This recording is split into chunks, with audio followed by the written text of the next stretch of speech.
Hi, this is Roger, thanks for dropping by. This is a Disa update, but before we start,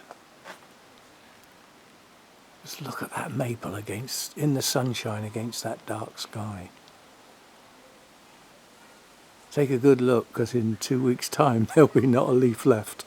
I suspect. Some definitely some autumn colours around now. Anyway, back to the Disas. So I've got 3 types.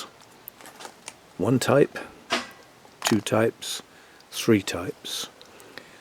All of these types are now safe and secure. They will make it into next year, and we will get blooms on 2 of them, possibly 3. This is the weak strain here. This is Suzette James Clone 24. Now these 6 are what's left of the guy from Cornwall that I got them all from. I mean, we did a car park exchange where he bought a load, and I paid for 6 and got 9. And in amongst there, you know, there were quite a few different types. Many have been lost. This particular one was split up, and it's been relatively successful. So this is obviously quite a strong growing one. This is Penance, and it's highly likely that that will bloom, possibly that one. There's other small ones in there to grow on. This will probably bloom, and there's others to grow on, many in fact. And then in here, probably both of those will bloom and some more to grow on. So very positive with this one. This set of 3 looked like I were going to lose them. We had some very weak growths in here. Those have failed. We had some weak growths in here, and one stronger one. I won't say strong. The stronger one has pushed on and will be successful. In here we had quite a few weak ones that have now started to grow. So there's I doubt if these will flower next year, but we will get blooms on that one, and probably those 2. Now these 2 were different. They were bought from a totally different seller at the Gardeners World Live event. They've stayed in the pot they were in. The plants that bloomed, the plant that bloomed in this pot has already been pulled out because it was starting to rot. The one that bloomed in this pot is this one. There we go. I was just going to say, and it's on its last legs, but there we go. That's what happens, they rot off. And most people say you should repot them because what's left in the pot will rot and set off rot in the other parts. I'm dubious about that. Nobody goes round pulling them out in the wild, do they? Anyway, what we've got then here is a nice strong pot full with 2 that will probably bloom and others to grow on. And then in this pot we've probably got 2 that will bloom, possibly 3, and some others to grow on.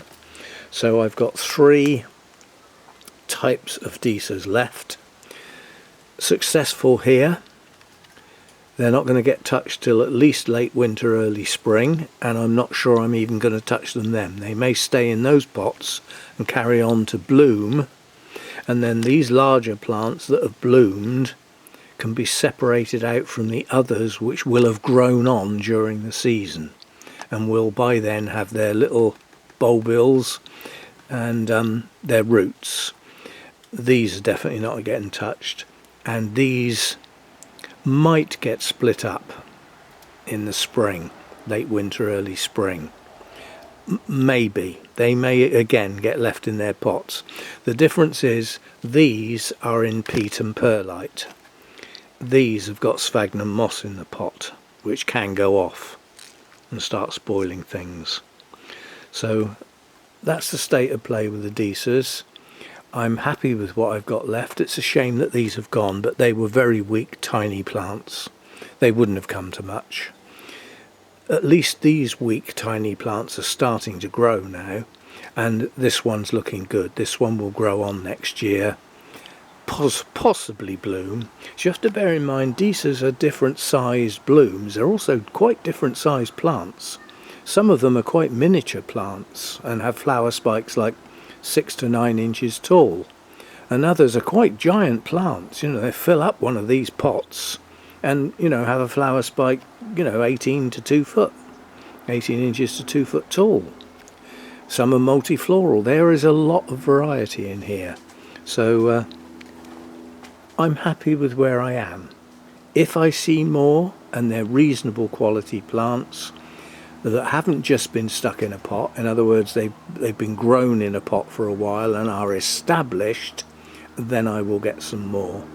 So quite honestly, they're as easy as hell to look after, providing they're growing okay when you get them and you don't mess them up, which is what I did in a lot of cases by repotting when possibly they should have been left alone. So I'm erring on the side of caution from now on. I will be leaving well alone unless it's essential. We'll see how we get on. Anyway, a couple of people actually asked for an update on the Disas. So there we go. That's how we're doing.